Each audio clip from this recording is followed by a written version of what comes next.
Bonjour à tous, je vais essayer de vous présenter les apports de notre série et de la positionner un petit peu dans la littérature actuelle disponible, en essayant de ne pas faire trop de redites par rapport à ce qui a déjà été dit. Donc les points forts de notre série, pour commencer, c'est une série qui est relativement importante puisqu'elle a 143 patients ont bénéficié d'une analyse complète.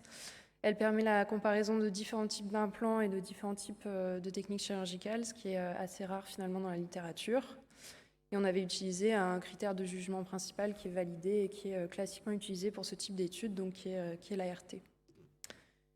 Elle a également quelques limites, notamment le faible recul, puisque notre recul final était finalement à 6 mois, ce qui est assez faible comparé à la littérature et pour ce type de pathologie. Il s'agissait d'une étude rétrospective et il y a forcément une variabilité de mesures interobservateurs qui peut être plus ou moins importante.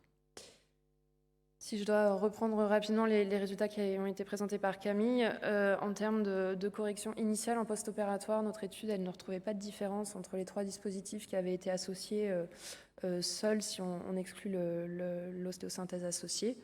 Et à 6 mois, le SpineJack semblait avoir un meilleur maintien dans le temps, mais une fois encore, vu que l'analyse a été faite à 6 mois, c'est un petit peu précoce pour conclure de manière définitive à un meilleur maintien dans le temps. En revanche, ce qui semble sortir de façon assez importante dans notre série, c'est une correction qui est meilleure lorsqu'il y a une ostéosynthèse associée. Ça paraît particulièrement intéressant chez les sujets jeunes, traumatiques purs, non ostéoporotiques, et ça semble être de plus en plus plébiscité dans la littérature actuelle, avec des études de plus en plus nombreuses qui rapportent de bons résultats avec des corrections meilleures et un meilleur maintien dans le temps. Donc finalement, des séries qui rapportent la vertébroplastie, il y en a beaucoup. Guillaume en a présenté une grande partie, vu que le dispositif a été développé en 86, publié une première fois en 89.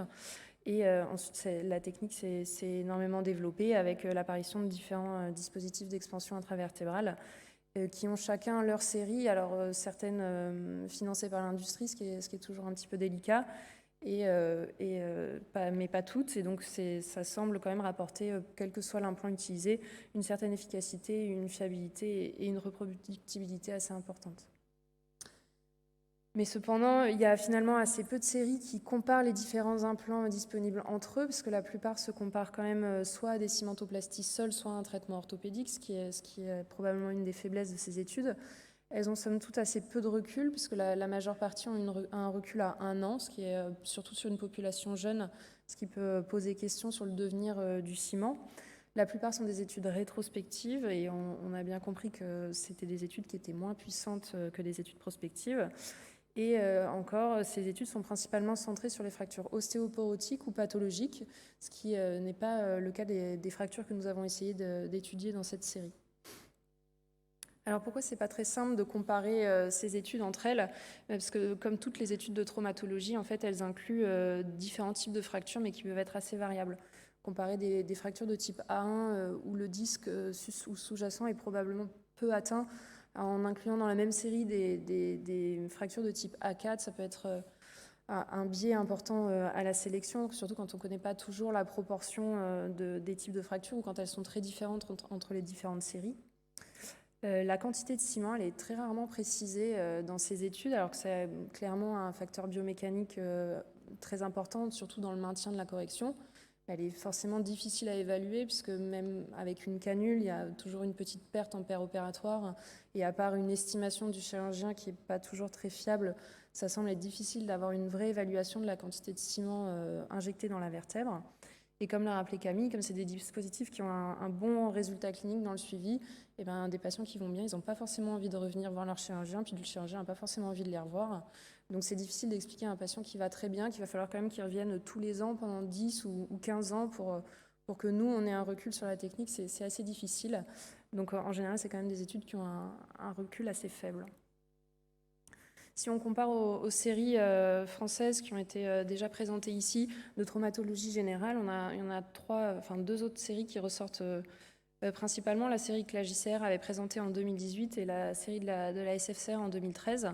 Mais ces 2 séries donc analysaient des fractures type traumatologie en incluant tous les dispositifs disponibles à ce moment-là, et notamment les ostéosynthèses ouverte ou percutanée. Ce n'était pas le cas de notre étude qui incluait exclusivement les patients qui avaient été pris en charge en percutanée seule. Donc, ce qui peut expliquer qu'on a une cohorte qui est un petit peu moins importante. On a un âge moyen qui est globalement semblable, un petit peu plus jeune pour la série de la SFCR. Notre recul est un petit peu inférieur et donc nous, on avait pris tous les patients en percutanée.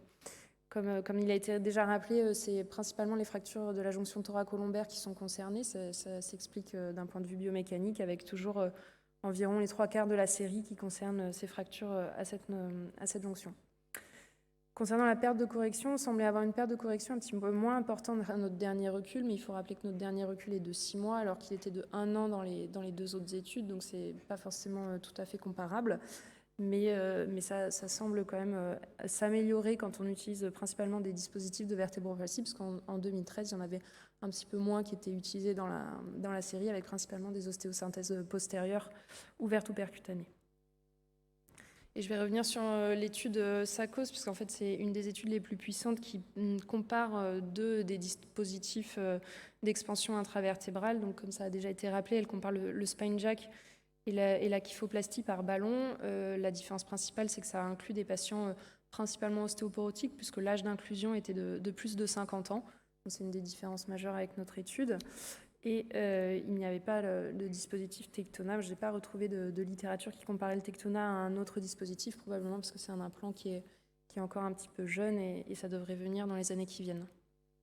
Donc si on compare notre série à celle de la série SACOS, on a une cohorte qui est semblable, un âge moyen qui est moins important chez nous, mais c'est logique parce que c'est dans les critères d'inclusion, et un recul qui est un petit peu inférieur pour nous. Notre critère de jugement principal, c'était l'ART. Dans l'étude SACOS, c'était plutôt la hauteur vertébrale, mais l'ART était également étudiée.